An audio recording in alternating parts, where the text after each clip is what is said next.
So this is the day 11 of mastering DSA from the scratch, जिसमें हम देखने वाले हैं search element in rotated sorted array.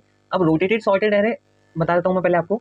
Rotated sorted array का मतलब ये है सॉर्टेड पार्ट 1 2 3 4 5 6 और इसका रोटेटेड पार्ट आगे आ गया 7 8 एंड 9।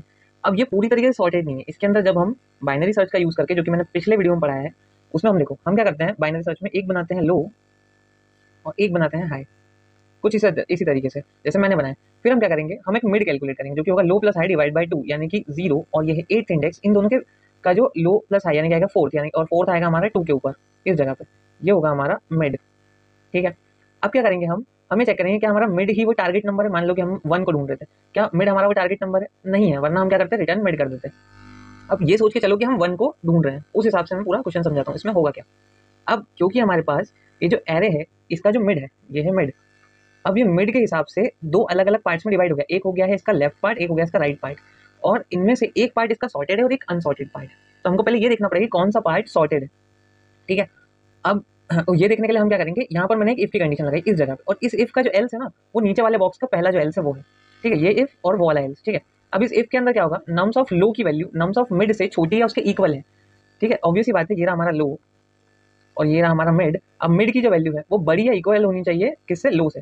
तो ये तो नहीं है, मतलब कि ये वाला पार्ट तो अभी रन नहीं हो रहा है। अब नीचे वाला पार्ट देखते हैं।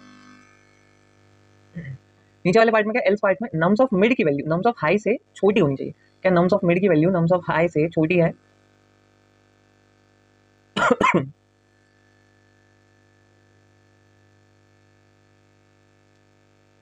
हाँ, तो नम्स ऑफ मिड की वैल्यू नम्स ऑफ हाई से छोटी है, तो इसके अंदर भी फिर हम एक इफ और एल्स लगाएंगे। क्या, नम्स ऑफ मिड जो है वो टारगेट से छोटा होना चाहिए, और जो टारगेट है वो नम्स ऑफ हाई से छोटा है उसके इक्वल होना चाहिए।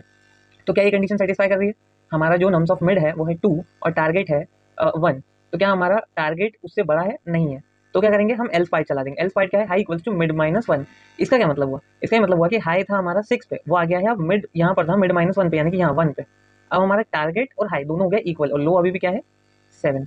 ठीक है, अब वैसे ही हम क्या करेंगे, हमको पूरी प्रोसेस समझ लो। प्रोसेस ये है कि हमारा जो भी एरे है उसके अंदर हमको पहले एक पार्ट को पहले मिड से डिवाइड करना पूरा एरे को, फिर हम क्या करेंगे, हमें ये ढूंढना है कि उसमें सॉर्टेड पार्ट कौन सा है। और जब हमें सॉर्टेड पार्ट मिल जाता है तो हम क्या करेंगे, हम ये चेक करेंगे उसके अंदर, यहाँ पर जो दूसरे E4 L से ये क्या चेक कर रहे हैं, ये चेक कर रहे हैं कि हमारा जो टारगेट है वो लेफ्ट पार्ट में है या राइट पार्ट में है। अब इनमें से मान लो लेफ्ट में मिलता है तो हम क्या करेंगे, राइट का पार्ट हटा देंगे, high equals to mid minus 1 कर देंगे। और अगर हमें वो लेफ्ट में मिलता है तो हम मतलब हमें राइट में मिलता है तो हम लेफ्ट का पार्ट हटा देंगे, लो इक्वल्स टू मिड प्लस 1 करके।